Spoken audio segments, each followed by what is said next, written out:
देखो, सबसे पहली बात हमारी कमजोरी क्या है? हम परेशान हो जाते हैं।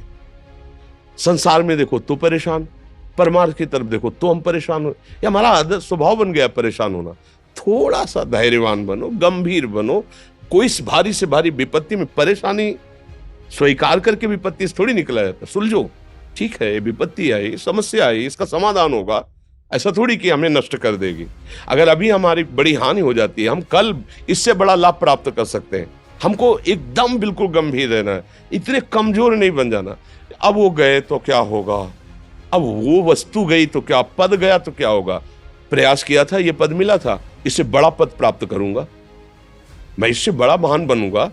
ठीक है, एक बार गिर गया, गलती हो गई, दंड भोगूंगा, फिर इससे ज्यादा संयम में रहूंगा। बिल्कुल मतलब एकदम फ्रेश दिमाग रखना चाहिए।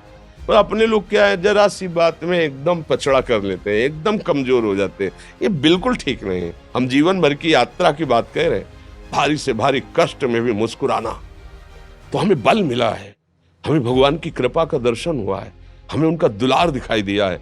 अगर ऐसे तो भाग जाते, फिर परमार्थ में थोड़ी चलना होता है। आज जो आप सुन करके लाभ लेने की चेष्टा कर रहे हो ना, ये केवल प्रवचन नहीं है, ये जीवन है। अगर ये जिए ना होते ना, तो ये इसका प्रभाव नहीं पड़ता, फिर वाणी का प्रभाव नहीं पड़ता। हम इसीलिए कहते हैं, जैसे आप लोग एकदम परेशान हो जाते हैं जब बोलो, क्या हमसे ज्यादा परेशानी होगी?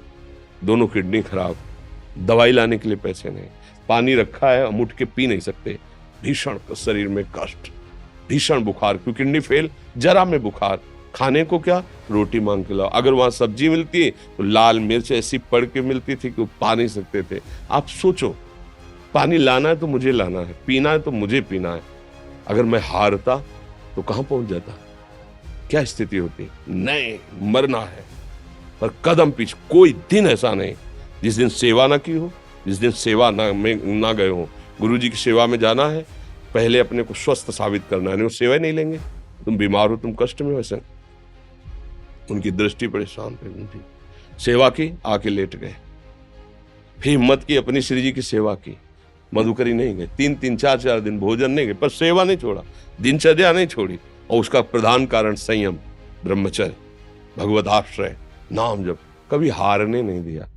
अभी भी थोड़ी देर बाद डायलिसिस शुरू होगा, हारने, आपको हारे हुए नजर आ रहे हैं। शरीर में पीड़ा है, किडनी फेल है, ऐसा तो हम स्वस्थ बैठे हैं, पीड़ा है, बार बार प्यास लगती है, थोड़ा थोड़ा पानी मिलता है, लेकिन हम आनंदित हैं, हम प्रसन्न हैं। हम लड़ाई में हारे नहीं हैं, ना हारेंगे, हम जीत चुके हैं।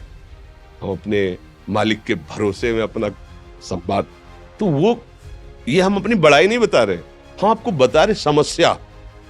सोचो, तुम्हारे पास तो माँ है, भाई है, बहन है, परिवार है, कोई ना कोई तो है ना। मेरा किसी ने कभी जीवन में ध्यान भी नहीं दिया। क्यों? बचपन से बाबा जी बन गए, किसी से प्यार नहीं, किसी से संबंध नहीं, कोई जानकारी नहीं, हम कहाँ हैं, वो कहाँ है, किसी से कोई मतलब नहीं। अच्छा, जवान साधु कौन श्रद्धा करे?